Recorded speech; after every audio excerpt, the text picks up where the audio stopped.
However, we are faced with the normal dilemma that no conservation architects have been involved in the scheme, and the scheme is only being run by people who are only interested in finishing a job, is what I would like to say.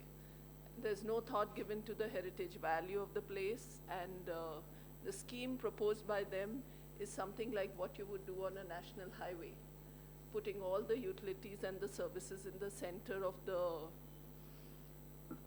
verge, which is actually the vista. And when we look at the vista, we can literally see straight from Red Fort right up to Fatehpuri Mosque. And this is going to be completely destroyed by placing buildings which will house utilities and transformers. So yesterday we had a meeting with the LG, which was not yesterday, day before. And that was very heartening because he has given direction that all the toilets and the police booths and urinals be moved to other sites.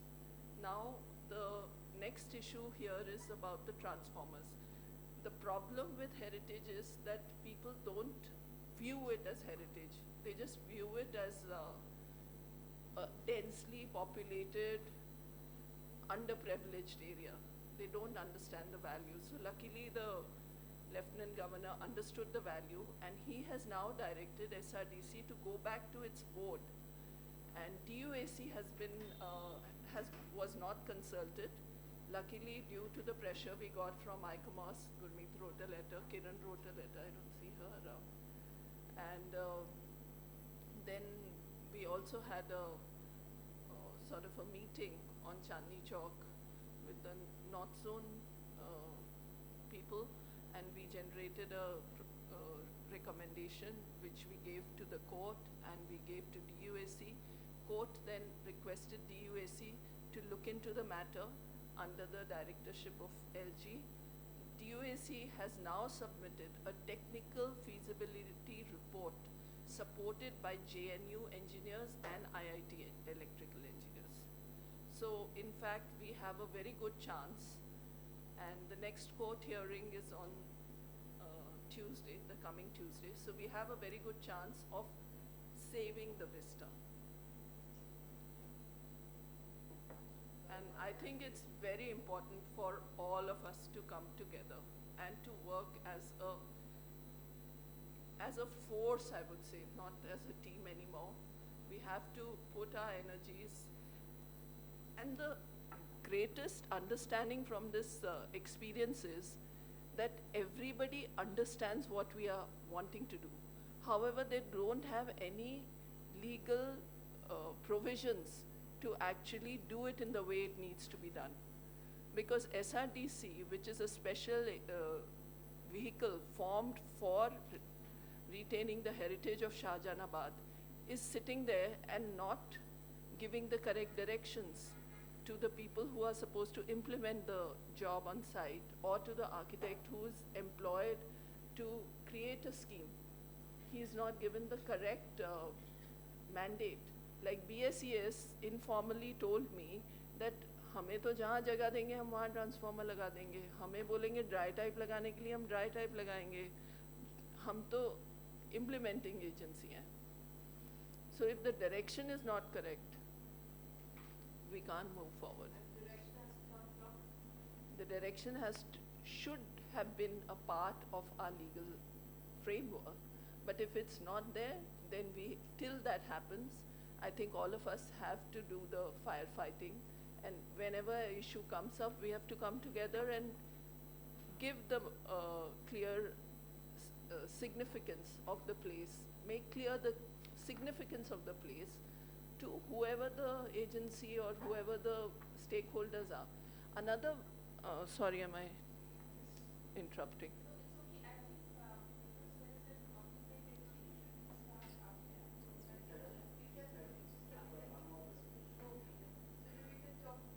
Yeah. I mean, I'm sorry, it's just that I'm working to get everybody's energy into it. And every human being's little energy counts. So perhaps maybe I can tell you, ma'am, my day job is to look after toilets. I work for certified solution. Wow. If there is anything I can help you, although this would come under the urban authorities, I work with the research planning planning and the director for that. So if there is anything, yeah, you can let me know and I can also always connect you to the urban authorities. Yeah, I think every drop in the ocean counts, and Yeah, okay. So thank you. I think thank you to Ms. Gurmeet Rai ma'am. I think nice of you to call me here because, you know, this is something which is very interesting. It's, to be honest, it's a new topic because I come from the forest department side, which is always, you know, historically, colonially, you know, we have this image that, you know, we throw out people and this whole point. So this is changing, and that's the reason why I'm here. And to me, it is also, I think, a way to kind of explore this topic further, because this is certainly catching the attention of the people worldwide. We recently had the 43rd meeting, and this actually came up very strongly. So I'll be talking about that. And my previous speaker, she also mentioned about the management plan issue. So maybe there are a few takeaways from the, you know, the natural sites, which I would want to suggest at the end, and which could perhaps help, you know, when we are looking at cultural sites, especially for management plans. So I would just like to, I mean, assuming that, you know, people here would want to know more about natural heritage, so it's a bit about that. There are these two very interesting examples, you know, which are kind of, I would say, the flag bearers of RBA approaches, and two examples from my own work, and, you know, some points. So I'll quickly run through. So this is something which I found, and you know, just to kind of make the case that, you know, when we look at the cultural, the people, the diversity of life across the world, they actually really overlap with the you know, the flora and fauna, you know, the biodiversity and the cultural diversity, they tend to overlap.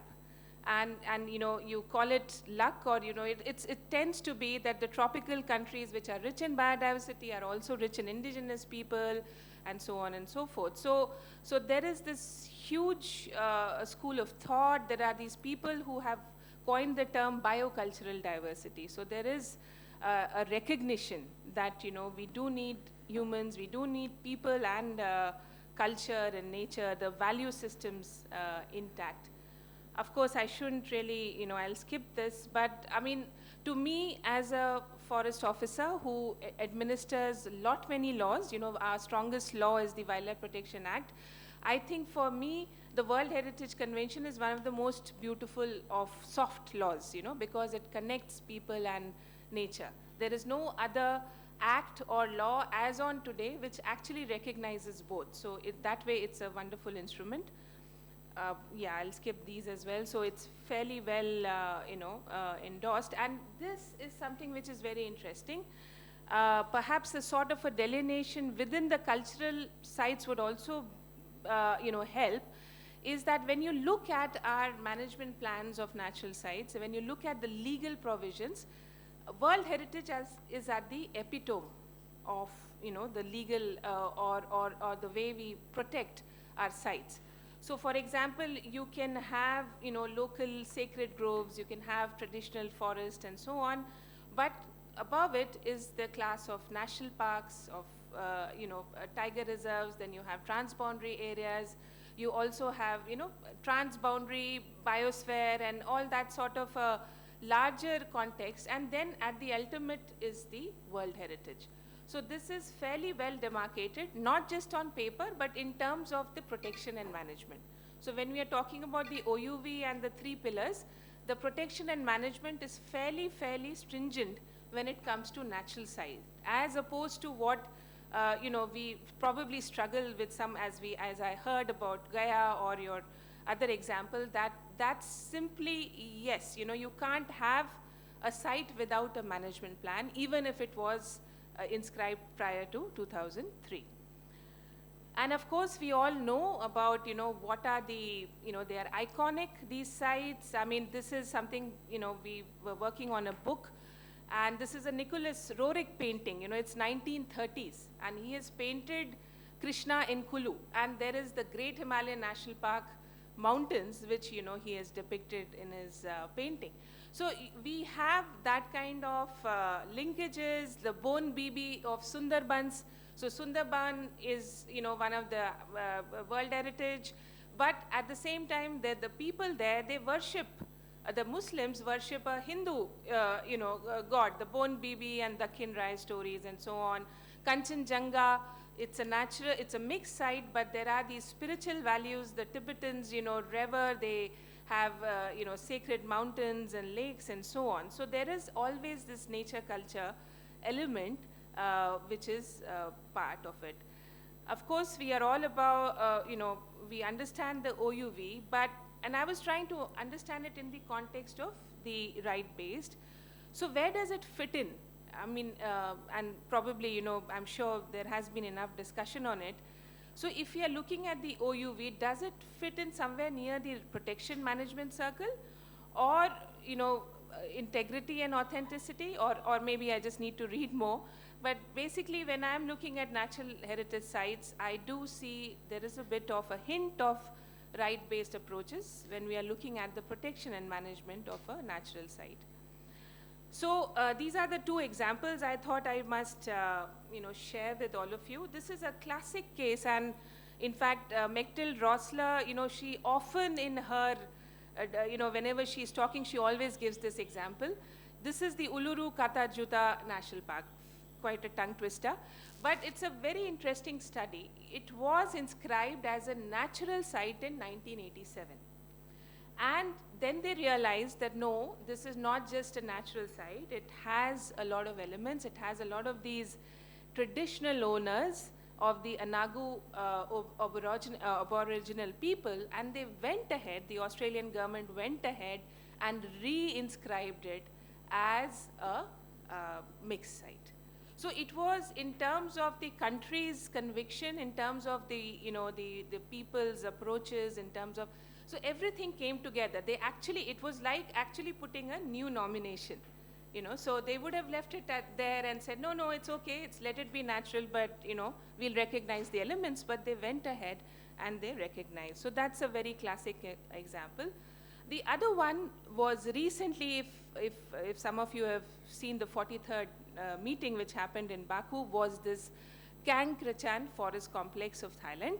It's currently on the tentative list since 2011, and every time the Thailand government comes to the committee and says, please inscribe it, they are referred back. Sorry, meet the rights of the people, because there is this very interesting United Nations Commissioner for Human Rights has looked at the Karen communities which are, settled there, and they have said that unless their rights are met, unless these people are recognized by the Thai government, we refuse to do, anything in it. And the World Heritage Advisory Body, which is ICOMOS, has also taken notice of this, and this is what they did again.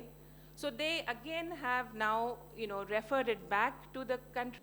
Are we in a way addressing the rights of the people? So I just thought I would want to share. So this is Manas. It's a transboundary landscape, and it has got all, sorts of designations. It's a tiger reserve, it's a biosphere reserve, all, name it and it has it, because it's so rich. And and it was very interesting. It was at one time of the, era, it was getting inscribed on the danger list for 19 years, and another side it was getting inscribed as a biosphere reserve, and so it was another, that's another politics of conservation. But at the same time, what had happened is that, and now it is a natural site, and if you see this, so there is, on the other side of the boundary is sitting is the Bhutan Royal Manas. It's a fantastic landscape. I think Manas India is well protected because of Bhutan, but, for some reasons, strange reasons, now Royal Manas is still on the tentative list. It's not on the heritage site. But it's not just a cradle of biodiversity. It's got more than 6 ethnic tribes. You have Bodos, Rajbongshis, you have Rabhas, and so on. So, it's a cauldron, it's a cultural cauldron as well, of all sorts. And what happened was that in 1992, it got inscribed in 1985, one of those older sites to be inscribed, and in 1992, things became totally out of control. There were like around 80 odd rhinos. They were completely poached. 90% of the park was damaged, and everything happened bad for that site. And then 1992, everybody left. So everybody actually, even the state and the country, they gave up on Manas. The only thing which helped it was perhaps the World Heritage Site inscription, because the emergency fund could come in. So that helped it. And thankfully, by 2005, there was political stability, and you had good leaders who decided and who realized that, there needs to be done something. And so what I've highlighted here, that it was a multi-pronged strategy. It was 2003 is a long time, since 1992. So they decided, okay, let's try, plan A, plan B, plan C. So there were multiple efforts. Somebody said, let's get back the rhinos. Somebody said, let's start monitoring what are the kind of, animals still left in this place. And the best thing which the politician came up with was the community conservation model. They realized that my people, the local Bodos, are hunting. They are the ones who have poached.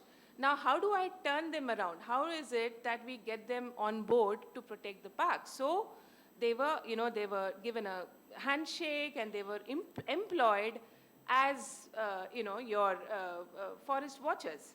So in a way, it was like giving the local community an incentive to go back to the site, but with a different lookout. And I would assume that this was in many ways meeting with the rights of the people. Because it was saying, okay, yes, we recognize that, you people say this is my area, why should I not hunt? But at the same time, we are giving you another option now. We are telling you, don't hunt. Protect that animal, you will get tourists, and you will get this incentive from us.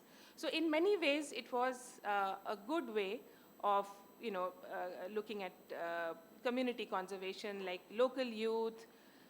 We had eco-development. So eco-development is a terminology we use a lot in our natural sites. It's mandatory as part of our management plans as per the law, and it's where you have to include the communities in the buffer. The core can be inviolate. It can be an area where you do not want your local or your people, because that's the requirement of the animal. But in terms of the buffer, one can always go for community development plans and so on. And so that's how, finally, in 2011, so that's around 19 years, everybody came together, and they did this, they were able to resurrect. I had a small video. It's not really linked to it, but it's nice and fun. Should I show that? Or it's 2 minutes? Yeah? Okay, yeah. Because I'm sure you all are seeing the Kaziranga Floods, thing which is happening. And this is just to give an idea of the kind of work which is happening.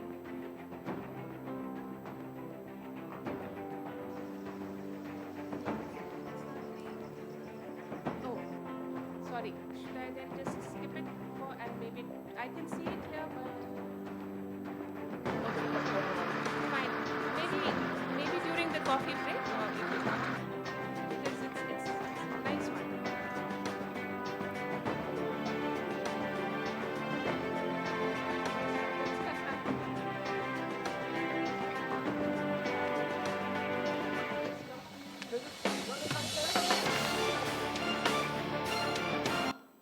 Oops, stopped it.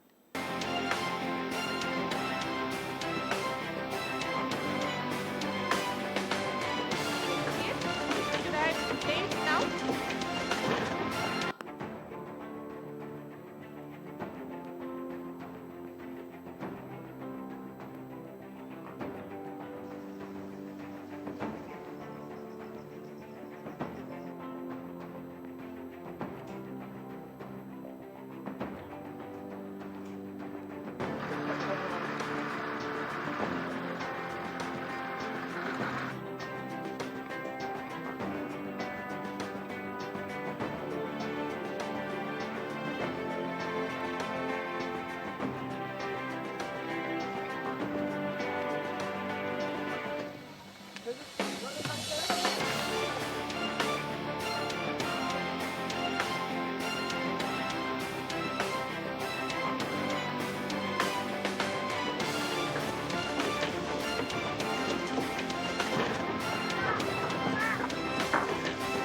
is basically the swamp deer or the Barasinga, and it's found in only 3 areas in the country. So you have Corbett, you have Kanha, and the last remaining are in Kaziranga, Manas. So this was part of the strategy which was adopted for convincing the World Heritage Committee that Manas is on track and that the population is going back. So it was all part of the plan. So you had rhinos, 18 rhinos adult rhinos were transported from Kaziranga to Manas and all that, and the swamp deer is the latest one, and it was interestingly part of the CSR. So that's another aspect that, how does one engage with the corporate sector. So that was about Manas, and I'll quickly come to the Western Ghats. So this is a project which we did. It was a small 1-year project. There's this new concept which is coming up in the ecological, sciences, is the ecosystem services. So it is like where we try to value or put value to whatever we think is free, the free air, free water, all that we get from nature. We call that as ecosystem service, and we say that and we try to put a value to it. Obviously you can't, but in terms of convincing, say, politicians or of convincing corporates that, hey, you are using my river and, doing this, so, how do you give a monetary value to it? So we did this for the Western Ghats. There are these 3 cluster sites in Maharashtra. You've probably heard of Khas Plateau. Then there is Koina Wildlife Sanctuary in Chandoli. So we tried to see that what are the benefits that people get, from this World Heritage Site. What are the interesting aspects? So one of the objective was to map the socio-economic benefits provided to the site and the local communities. And we found that the crop production was significantly higher in the areas which were surrounding the protected area, which was the World Heritage Site. Because obviously it had better soil, it had better water, and so on. So there was definitely some sort of benefit that they were getting. And of course, there were these tourism benefit. There is this classic case of Khas, which people have heard of, that nobody knew about it until it was a World Heritage. And then there was absolute boom of tourism. In fact, it became rather a bane for the site. So there were benefits. So what, and it's a too sweeping a statement, but maybe can we then say that people's livelihood dependency and the way they are addressed, is it meeting the criteria of RBA? And we definitely know that these traditional, approaches which were, like, for example, the knowledge that you had for the site, the way you had worshipped certain plants or certain animals, was that part of a right? And, for example, the legal provisions of a natural site, has it helped preserve the integrity, of a site as a natural World Heritage? And at the same time, has it resulted in alienation of local communities? So is there we have to do a cost, trade-off balance between whether, the site integrity is important, or do we need to meet the demands of the local community? So, yeah, so I've come to my second last slide. And I would want to read this out, that natural World Heritage sites so far have largely focused on species and legal protection. So it has a species-based approach. So you have tiger reserves, you have elephant reserves, but there is a growing interest in maintenance and ecosystem management. So there is this concept that we should have a core and a buffer where you have people and communities. Rights of individuals and communities associated with World Heritage are, or they must be part of a localized management. They tend to be part of the local, arrangements, the local politics. Then rights of local communities are critical to sustainability, however, need to also set aside wilderness. I mean, this is again something from experience, and if you look at the theory, the ecology bit of it, there are definitely, animals which need inviolate areas. There is enough evidence to say that a tiger needs a minimum of 25 hectares to survive. That kind of theory and evidence is available. So is there something like animal and plants rights that we need to look at when we expand the scope of RBA? The critical challenge also remains towards reviving, revisiting traditional rights and spiritual, cultural values. So how do they fit in the RBA, whole framework? And a middle approach perhaps can be to understand and bridge the gap towards World Heritage contributions to local communities. And of course, we need greater convergence. And I would want to read it, the convention in conjunction with Convention for Safeguarding the Intangible Cultural Heritage and the Protection and Promotion of Cultural Expression. So there needs to be a sort of a convergence there. Thank you. I used to work, I still visit that place because that's my alma mater, is the UNESCO Category 2 Center, and if some people are interested, so we can, discuss that. Thank you.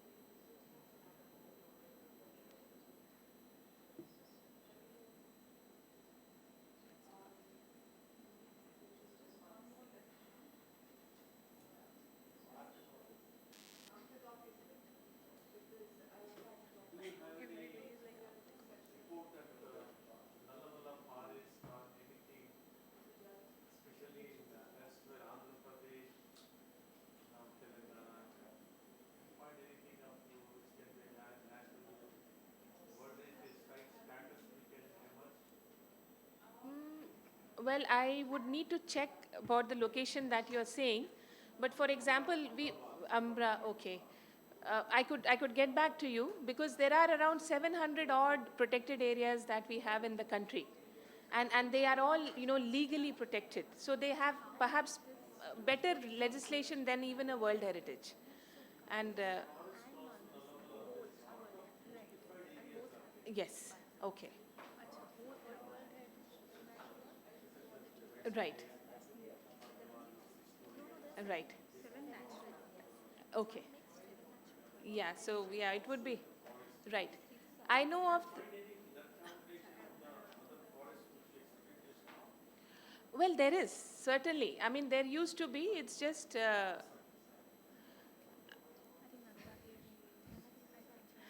Yeah. So your question was, did I see any sort of a nature culture linkages within our protect?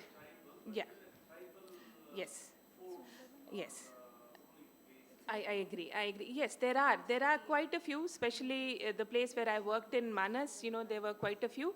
But we must appreciate that these, national parks in our country, they have a very old history. It's like more than 150 years. And they were managed as, like they were managed for hunting or as game reserves. So many of these things slowly got eroded.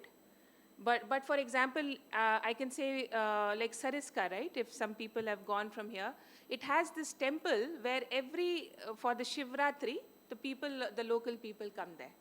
So it is always, you would always have these one small temple or something which is there. But because it's a national park status, it becomes out of bounds for people and it's slowly forgotten. Yeah, but like in Siriska, there's also the fort in which Dara Shikho was imprisoned. Okay. But the point is, people don't have to visit. Yes. You just have to restore it and keep it there. Right. Before it becomes a pile of rubble, Yes. basically. So I think on this very happy note, can we just have coffee? Yeah. Or over coffee? Or yeah. Yeah. Yeah, because we're going. Yeah.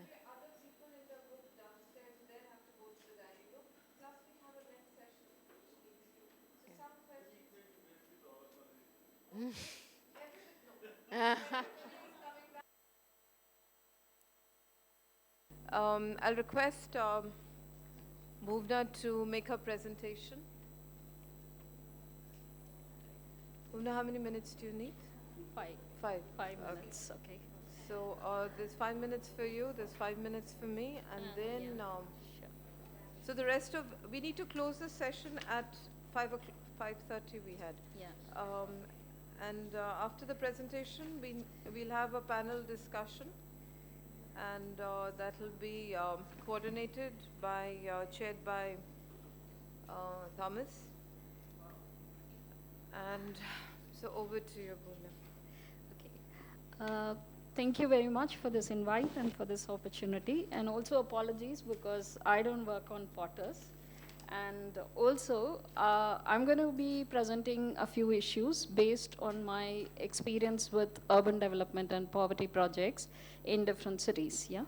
Having said that, this presentation focuses on the intersection of tangible and intangible heritage. It is in this context, it raises 5 points. The first issue, when you talk about, if you look at a lot of these heritage presentations from the morning, it either focuses on specific sites or focuses on natural sites, which are all bounded areas.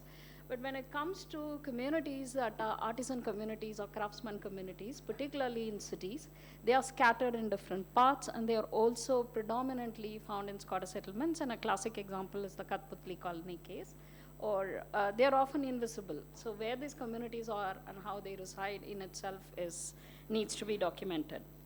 It is in the slide. The second point that the reason why it's useful to focus on it is if you look at the smart city project, much of it is focused on temple cities, and it has a predominant focus on built heritage, and it also objectifies the built heritage as one of the person raised in the morning. It is in this context, both the memories and the heritage of people who are there doesn't get raised. The second issue why it's useful to focus on is particularly when you were talking about the border cities, I was remembered of Leh. Leh is a place where Hindus, the Buddhist and the Muslim population pretty much intermarried and lived together. And basically the question essentially came in when they started defining what is Leh heritage and reduced it to Buddhist heritage. And it also encoded it in the conservation laws. This is why it becomes very critical to raise how do we understand heritage and how do we define heritage and whose heritage do we recognize, particularly in the cities. Linked to this is the second point is that because we are also talking about heritage and the livelihoods, one of the key issues that raises, particularly in the urban areas, is the question of place. Place is important, even drawing on the Katputli case. Place becomes very critical, not only for the perspective of location, access, value, etc., but also from the perspective of identity. And place identity is very closely connected to how economic opportunities are created, especially in the case of artisan community.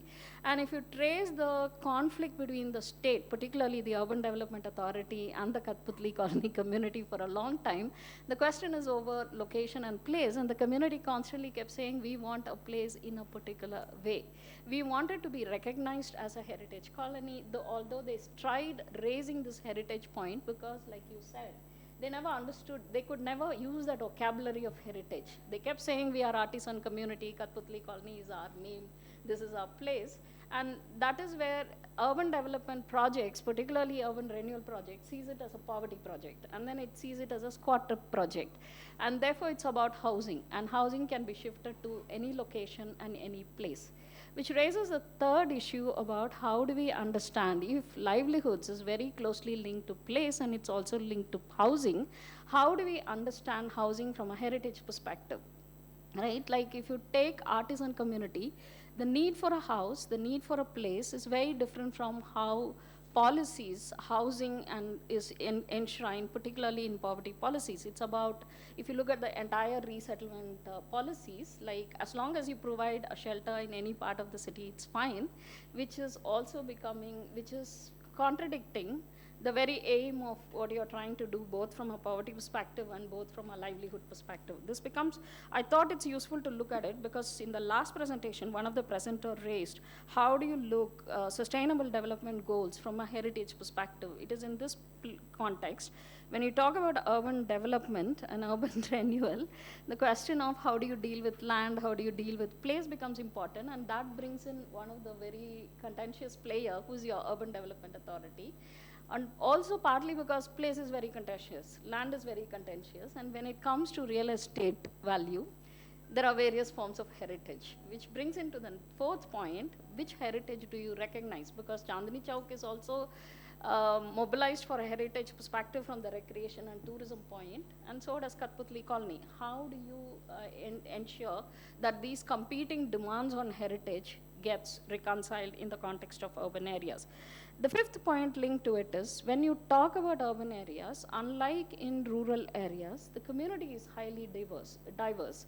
If you look at the Kathputli context, the very name Kathputli refers to one particular artisan community, which is the community that dealt with puppets. But besides that, there were potters. Besides that, there were carpenters. There were jewelers. There were also communities who were who are magicians. There are also communities from the other religions who are practicing their own forms of art, like, for example, Andhra Pradesh, who had herbal medicine. Then whenever you talk about Kathputli, the identity that got enshrined is very much the puppet, and therefore much of the attention and the energy was and the way the whole narrative was framed about the place is equivalent to the puppeteer thing. So this brings in the question of, when there are diverse communities of artisan, how do we ensure that all communities are visible and their histories are documented, their histories and their heritage is documented? There was an attempt in Kathputli colony to do it, but somehow it got fizzled out in this whole housing struggle. Yeah, and pretty much, and the final fifth point that I wanted to raise it is, like, although we keep talking about tangible and intangible, it's very good that it's been a real progress that the heritage discussion itself has been pushed from the built environment, although it is dominant, to include intangible heritage. And now it's interesting to see natural sites have also come in. But still, if you look at a lot of the thing, the built environment is predominates. That becomes the site even to look at artisan. Because if you look at how you're looking at intangible heritage, there is a heritage site, and around that there are people. And the second question that gets raised is that, how does the artisan who built that building, what are their stories? But what often doesn't get raised, and perhaps we have to raise it, is that what are the living spaces of these artisans, and what is the placemaking process, and how does it intersect with the wider city process? And linked to it is that histories are very contested. How are we going to, and that gets enshrined in the landscape. How are we going to enshrine? How are you going to ensure that the variety of histories got heard? And what is the methodology? And it is in that context, I thought your whole methodology of producing knowledge becomes very critical in the context of intangible heritage. These are some of the points that I wish to raise. And in the context specifically of potters, like, because I was saying they live very scattered, which is already raised and addressed in a number of intangible efforts to conserve intangible resources.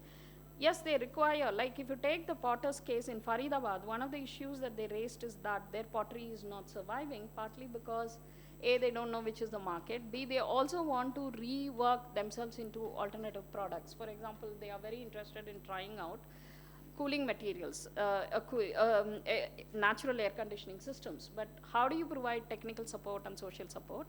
And secondly, the same question as Kathputli is coming there also. How do you ensure the stability of the community? And their place and land becomes a critical issue to be included, especially in urban areas. And with that, I stop.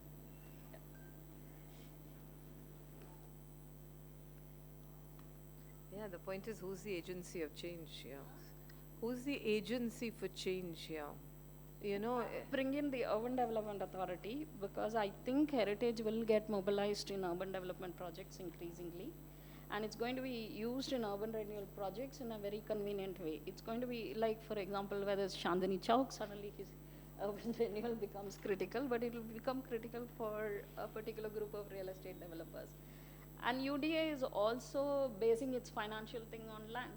So essentially, and urban development In projects. continuation of that, the question, how do you, I mean, right now there is no method, at least that I know of, to recognize these artisans as intangible heritage.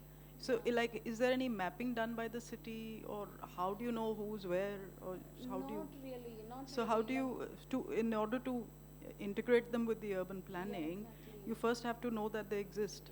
So what is that mechanism?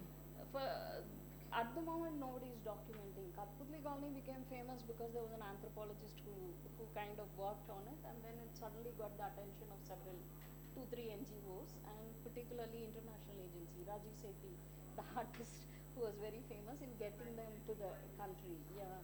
So international arena. Beyond that, there's even within Kathputli, when the conflict was ongoing, it was very surprising to see the community histories weren't documented at all. Probably we should start with identifying where they live and what their histories are. At the moment, none of the agencies are doing it.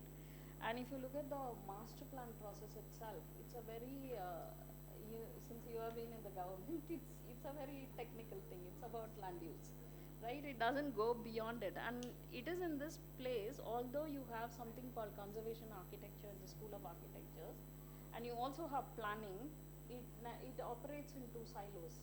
Somehow you need to figure out both in the education and to first bring it together, because urban development authorities is going to be a long way. We have to push for it over a long time. But if I may add, a Yeah. lot of such artisan communities are documented by architecture schools Yeah. as part of their placemaking studios, Yeah. like definitely in Gujarat. And what happens, which is something even within the city of Ahmedabad we are facing, that there's not enough knowledge exchange that happens. So a lot of times something which is very rich and very relevant, 3 or 4 schools will end up documenting it over and over again, Yeah, exactly. versus having a common repository or an archival repository where you could submit such knowledge and it becomes accessible, because that also gives the agency to educational institutions to be held accountable for the work that they and their students are producing, and not operating in isolation over some hypothetical problems. Yeah, you're right. Perhaps the best location to start with is the agencies, because architects anyway do placemaking. Yes. Perhaps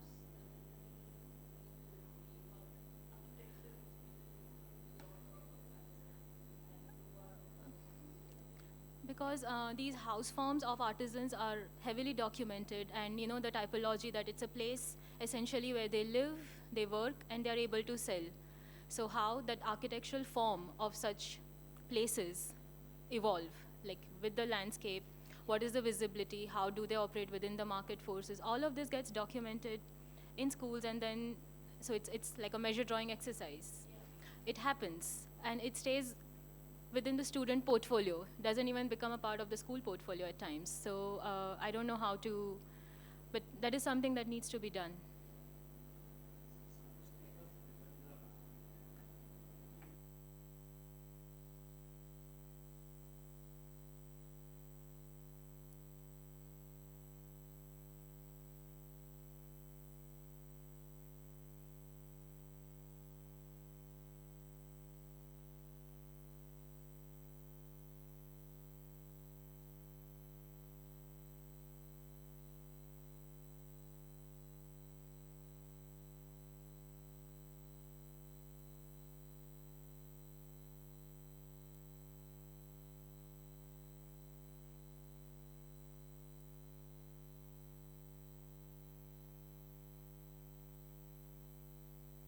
So this is happening, and totally list we have in Telangana.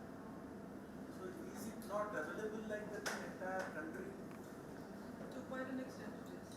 And we have most of this is documented. District-wise, district administration is having entire in a visual form. And many writers, they have written in the district history books. Number of books have come for each district, and it is written about these families and their performance, how many generations they are coming, and what kind of certain communities and certain families get and artisans again, potter, carpenter, and weaver. Very, they are supporting them, and I think it changes from state to state, and also in the Punjab cultural project also what we observed Small was section. certain communities get highlighted again and small again. suggestion like Yeah. see, suppose I like don't know whether communities get highlighted, I think individuals. Yeah, National Mission for Manuscript, suppose in 2006 we had. In 6 months, we have done the survey for entire country, and we were able to find in each state more than 2 lakhs of manuscripts we were able to identify in 2006. And like that, if there can be a mission, manuscripts of manuscripts of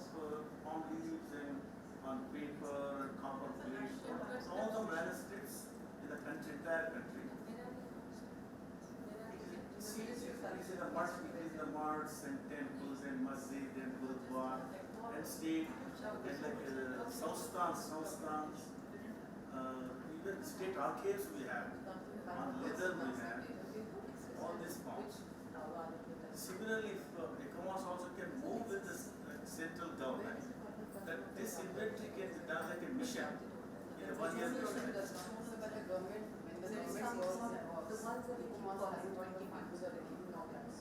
Again, the tourism will support you.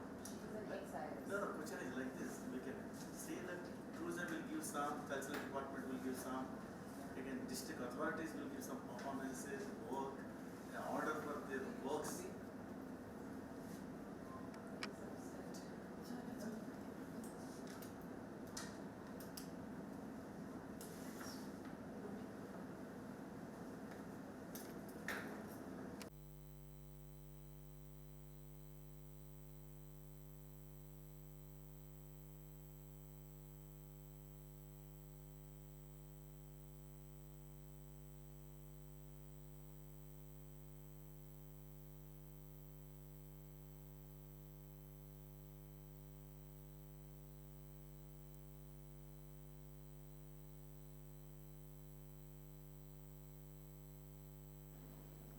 Thomas, this, the whole proceeding is being recorded on video, but there are no points being made as such. Nobody's minuting it as such. No, why I'm asking is because the next session, I mean, I will speak about the nomination of the Golden Temple, but the next session being synthesize knowledge and identify pain points, I was just wondering whether that needs to be undertaken in a particular manner, that the pain points actually get, you know, whether we want to take it, get everybody to speak and then get down to a panel discussion.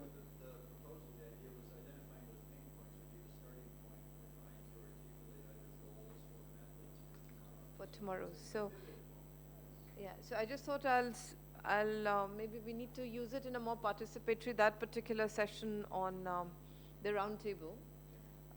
But I thought I'll just make few points here and then move to that session, which, so if you want to tell anybody, if you want to give some sort of a homework while I'm speaking, people can do that also. Simultaneously, I have 5 minutes for it. Okay. So,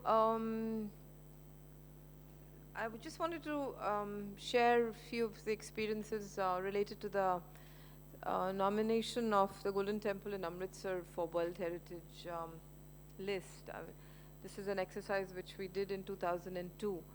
And because the context was World Heritage, that I thought I should share this particular process. Actually, in World Heritage, like, you know, that we have a tentative government, each state party has a tentative list, and that is required to come out of a lot of consultations. And I think the Government of India did one which was concluded in 2015. And before that, I don't think that system was, like the Golden Temple, when we began the process of nomination, it wasn't there on the tentative list. And now I don't know what system they're following in terms of what dossier comes up every year and who prepares it and who decides. I'm not, is there a sequence that there is a numbering? It is guided by the operational guidelines of the World Heritage Committee. What? The tentative list. No, now no, no. it's 1.5 years. When I'm saying is that you have we have a list of 49 sites or something right now on the tentative, and in terms of sequence, that which site goes up in which year, there's no sequence. And so all the states are preparing their own dossiers and sending to ASI, and ASI scrutinizes it, comes back with questions, and that's how it happens. Send it off. Okay. Every year. So there's just one site each every year. That's how it works.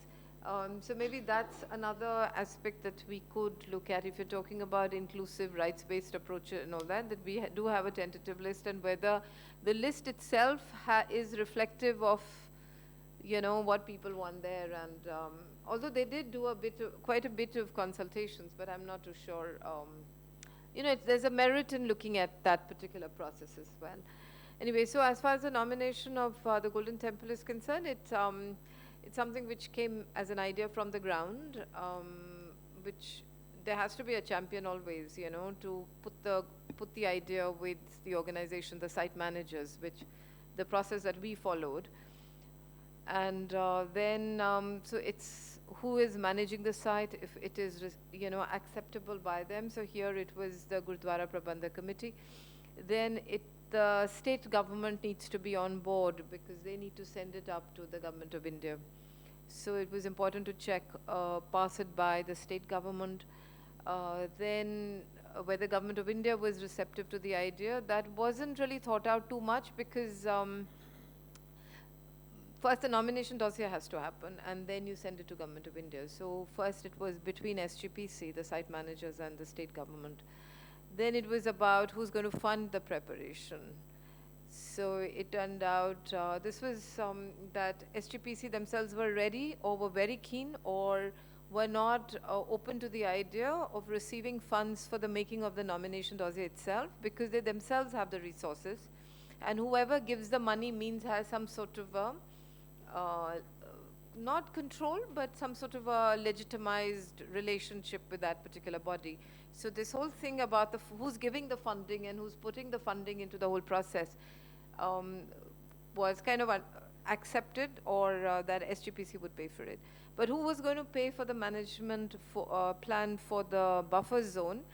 SGPC was clear that we are not going to pay for the buffer zone because that's got nothing to do with us. We have no stake in it, and we have so that's not somewhere where they would want to spend money.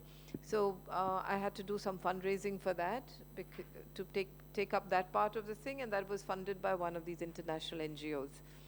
And so the process, the key points was that when we began the process, it was people from different fields that all emerged based on assessment of the site.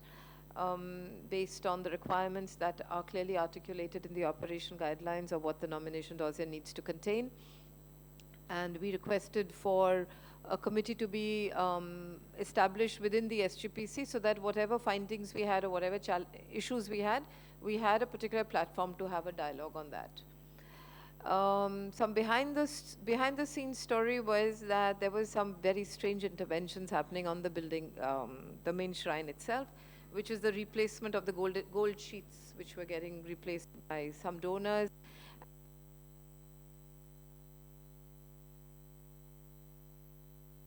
More sustainable material to use for the longevity of the building.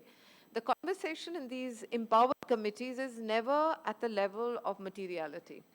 It's always in terms of a policy enabling thing. The slip happens is that who goes and executes this directive. And we come in when the decision is taken at the executive, at that level, of a certain kind of material and a certain kind of thing, where architects like us or professionals like us then throw a tantrum. And the person who is going to make the change then, in fact, so much water's gone under the bridge by then, that we find ourselves in confrontation with the policy-making guys, where they had nothing to do with making a choice whether it should be cement or lime. So, because the stage is such that the tenders are out, and it becomes ego issues, they don't like us coming when so much work has already gone in, or because it looks at that point that we know better than they do, and I'm talking about the engineers and all now, that it becomes a big mess.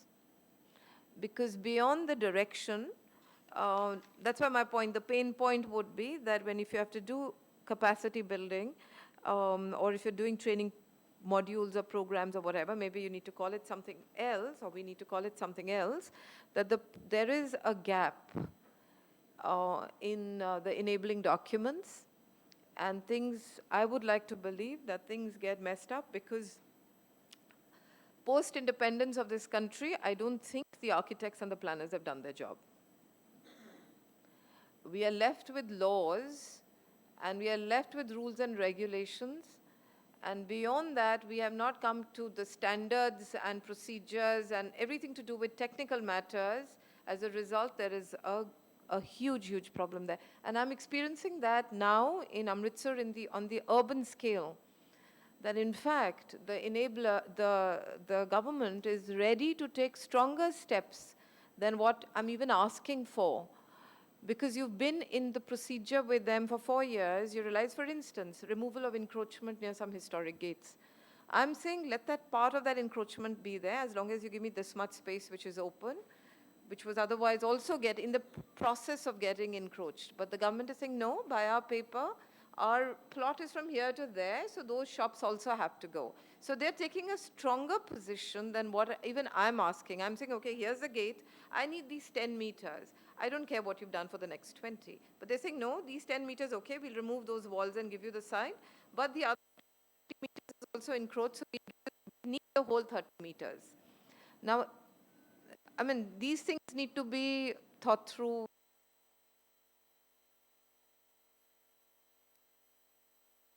What Radhika explained in that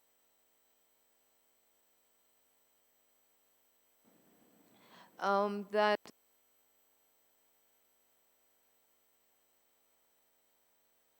are done, you know.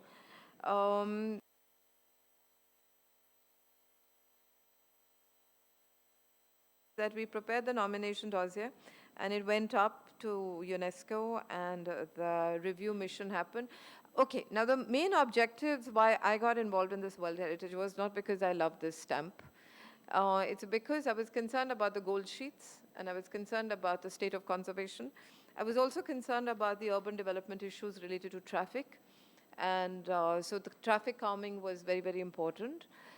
we were keen on some of the issues related to site interpretation. We were keen on issues on conservation of manuscripts and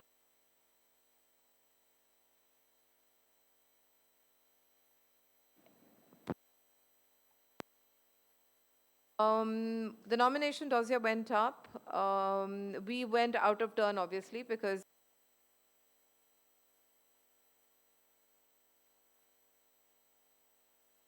January and the dossier went off. And your Gujarat number was sitting there. And they pushed us back by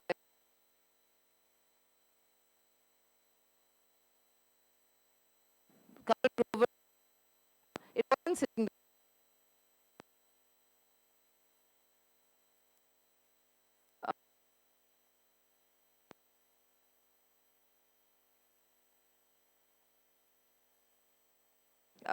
that gave enough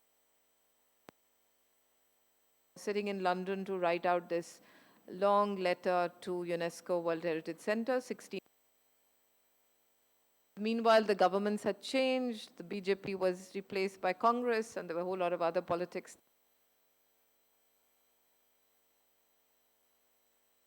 of doing the World Heritage for the Golden Temple.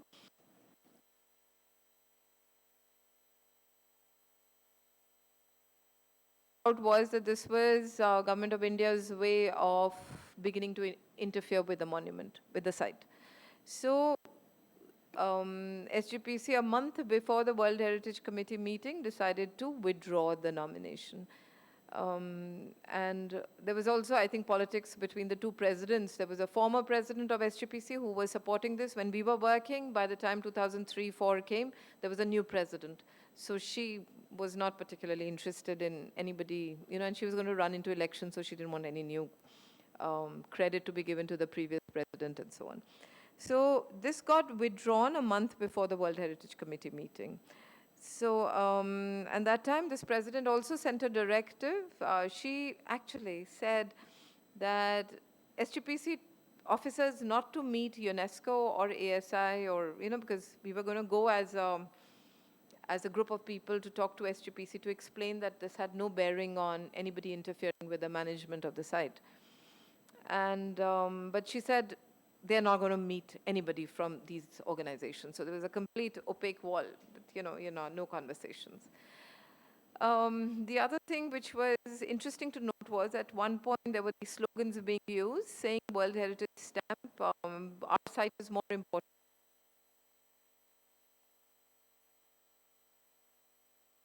Or national body saying your site is more important by being World Heritage. That brought a very interesting thing because at one point even I found it difficult to argue this point because the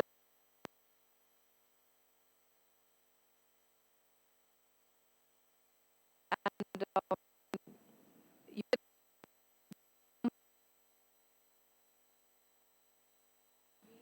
cannot talk about sites which are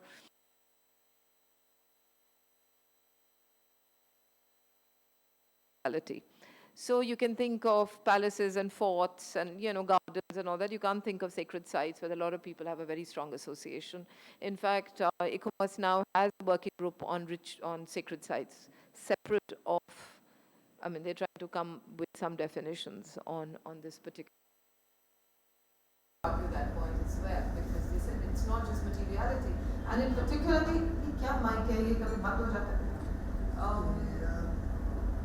particularly, I found this interesting because when we were writing out the outstanding universal value of the site, we were going to look at architecture and we were going to look at something to do with history of a particular community. I think criteria 2 and 3, or 3 and 4, I forget. Two of these criteria we're going to pick up. And our research gave us an understanding that the most significant aspect of this particular site is the holy book that sits in the middle of the central shrine.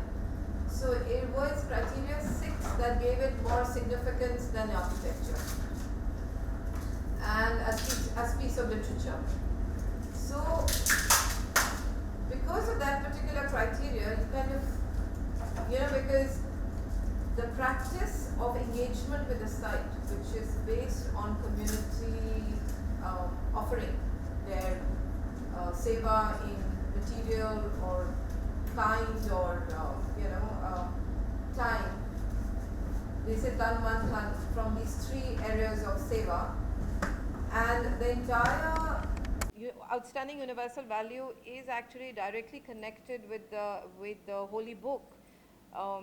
Which is as a piece of literature, that to then say that the building is, that the definition of heritage is all materiality and not into the intangible is a bit of a contradiction there. Between significance and the OUV, there was a bit of a contradiction there. But anyway, so that got withdrawn, but interestingly over the years, SGPC has been able to undertake all the work that we had recommended. They were able to do the restoration of the buildings which had the historic fabric intact. They were able to do a certain footprint of the part of the new building had to be built to be able to house the library. Plus we had even asked for, there was a particular situation that the kitchen was very cramped up. And outside the buffer is that Galiara which was created post-Operation Blue Star. And they needed to expand the kitchen because when we used to go for the nomination towards it, the number of people may have been 50,000 per day, and today it's more than 100,000 people who go to the Golden Temple every day. So they needed to expand the kitchen, and they had built it towards the inside of the shrine, So we had said the kitchen should be allowed to be built as a bigger structure. So we put it as part of the management plan. Though the land outside, the buffer is supposed to be owned by the government, not by SGPC. But we kind of recommended the expansion of the kitchen, and SGPC's used that management plan and built a kitchen, expanded their kitchen into the government land, government-owned land, because talking about rights, So if one were to examine a lot of these nuances, especially in sites where there is a very, very active or high demand of community and people rally around it as something very, very significant, you start seeing you start understanding rights and right to culture and right to, in a very, very different way as compared to when you're in a particular site where community is not enabled to voice. I'm not saying we need anarchy, But the point is, in the other sites, the power of the community is too small to say, okay, they're not, either they don't have the agency, or we don't have the tools. But there's a problem, there's a challenge there. But in sites like this particular one, there are a lot of nuances that you can learn, because when the way we even positioned the renewal of a site, I had a major dilemma in understanding authenticity in this particular site, because there's a lot of wear and tear, and no person going to the Golden Temple is going to accept that a painting done in the 18th century has to be retained because it's very important, you know. They're not going to accept it. The act of renewal of surfaces is going to be something you have to find solution towards, and decay is very much part of life of that material. So how do you marry the accepted norms of the community with your understanding of material fabric, and where do the two meet, where you are able to define what is significant for that site as a site of heritage significance, and yet give enough and yet enable all those systems that make that site significant. If you're going to disempower the community, which upholds the site as a very important sacred site, and something which is very much part of the value of the faith itself, which upholds the community as the most important aspect of the faith, and you say now they cannot intervene because some scientists are going to come and decide what is the middle path. So interestingly, we were able to crack that on where the two marry, the tangible and the intangible aspect. So that is how. Yeah. Anyway, so maybe we can talk about it later, because, but I'll tell you about it, or I can share the dossier with you. It would be interesting if you can send me, because how now they are doing it. Okay, so what we were able to understand, there were two charters that I picked up from the philosophical level. One was the Bara Charter and the other was the Nara Document of Authenticity. In the Bara Charter, it talks about value-based planning. So that's where we articulated, and we had already identified the outstanding universal value is there in the Holy Book, and in the policy, the working rules of the community, and that's very nuanced in terms of, in the Sikh tradition, it says it's the voice of the collective is the voice of the Guru. It's called Gurmata. So the collective is very important. So they are the ones, when you go, there's not a piece of paper that is bought in the operation and maintenance of the shrine. You know, whether it is that little towel that they put where people wipe, the ragis wipe their feet and go and do the kirtan or whatever, suddenly you'll see there's a lady who will come and pick up that towel and replace it by another towel. And even at night, when all the doors are shut, the cleaning that happens, every piece of kapra, everything comes from the community, and washing and cleaning. And there is this, whole cyclical, the way the responsibilities are divided between the community. So these two documents, the Bara Charter and the Nara Document of Authenticity, were the two important charters we picked up. Then we decided that, okay, when you understand, so in terms of operation and maintenance, it's completely with the community. Now, there are certain issues, like for instance, on the first floor, if they're doing the cleaning with buckets full of water, you can tell them don't use a bucket, because it's going into this particular drain, because of which it goes into the wall, and these paintings are getting the fluorescence, and it's all disintegrating. So use a mop. Use your bucket, use the mop, but don't do khula pani type. They're happy to accept that, to do that much of work. Now it comes to understanding of the material, that you're talking about material renewal, this thing. So my question to my sociologist was that how do you, both philosophical and a material understanding. So one was that we would do the scientific understanding of the material compositions and all that. So you're saying renewal is acceptable, but it has to be compatible with the historic materials. The sociologist I was working with had a very interesting philosophy towards the choice of material, and he spoke about it from the perspective of violent materials and those based on non-violence.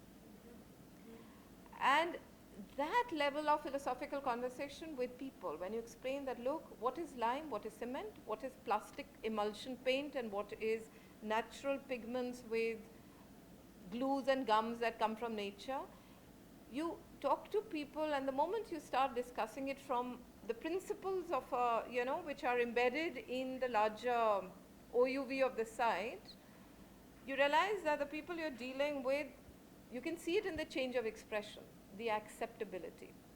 Because your conversation is on principles, your conversations is not on 2% and 3% chemical here and 10% there. That's not the level at which you bring down your conversation at. So we kind of spoke about the conservation plan in terms of renewal from the perspective of some of these principles which are aligned with the OUV and which also have a basis in science itself. And because otherwise I was looking at this thing of retouching and all that was happening, and we wanted that to be stopped. And with this entire nomination process, we were able to stop the replacement of the gold sheets. And the conservation has happened in the recent past in the Golden Temple. The point is they've done conservation and not replacement. And then of course there can be issues related to aesthetics and and color compositions and all that, which of course are lesser problems to deal with.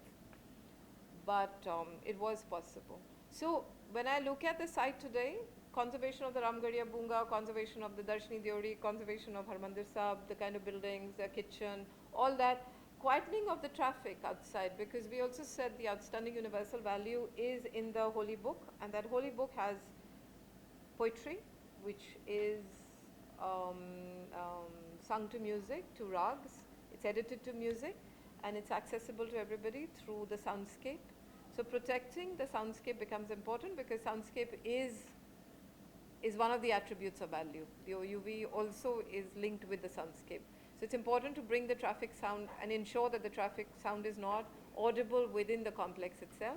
So they found another way of dealing with it, which is they made that heritage street, which is now killing it, the rest of the country. That's led to I would imagine that's a precursor to the Varanasi heritage corridor. But the point is that they, again, translating an intent into the design, that the traffic calming was a need. They have achieved that need, but through a very different principle of commodification and beautification of the street and making it into a pedestrian road. So the translation from an intent to the design is where the compromises happen. So, I mean, I'm not saying that that everything needs to be just design guidelines. There could be different tools for different needs, but it needs to go beyond a statement of intent. We are kind of stopping our work at very woozy statements. That's what our work is very, I'll use a word, is not scientific enough, of the cultural heritage sector at least. I would imagine natural heritage is far more scientific. They work with pure sciences, so their work is much more robust than the work of the cultural heritage sector. Yeah, thank you.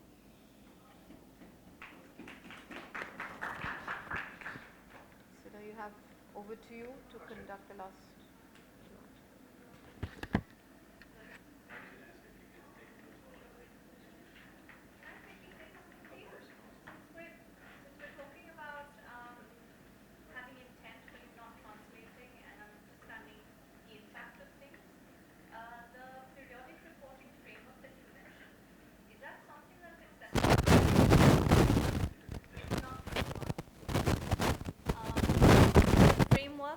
I saw beautiful tables of impact and something. So is that accessible to anyone, or do you need like a login ID that's only from Archaeological Survey when you're something?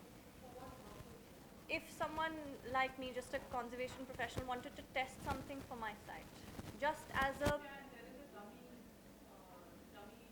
so I could use it, because I mean we keep building these frameworks of inventories and XYZ.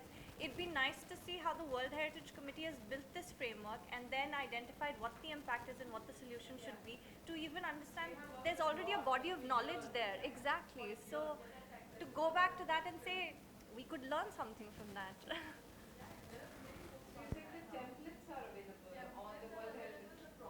But you know, template is one thing. You said when you put in a particular thing, it comes out with a solution. That's the testing I want to do.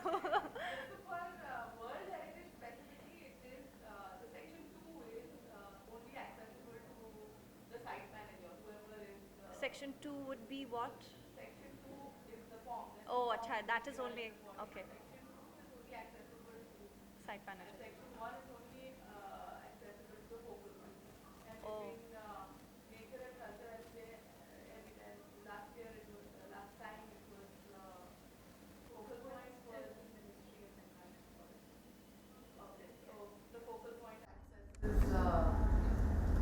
The section 1.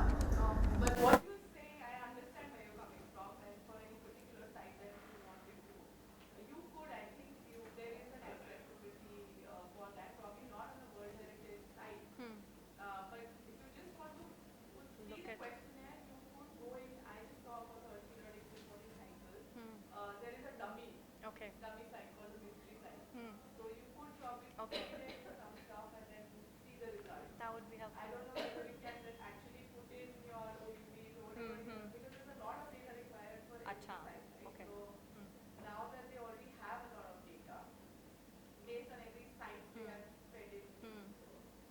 Okay. But you could. There, and the whole process is documented very well. And there were, even Lokesh and all have been involved in this process. Okay. Definitely you will get a lot of That would be data. useful. Yeah. Thank you. Yeah. They have, it was like a good 7-8 days program. So this was program that these people who actually made these forms were there to actually guide Explain. how it will be done and how it will be. It was a full on inside the World Heritage Center. Okay.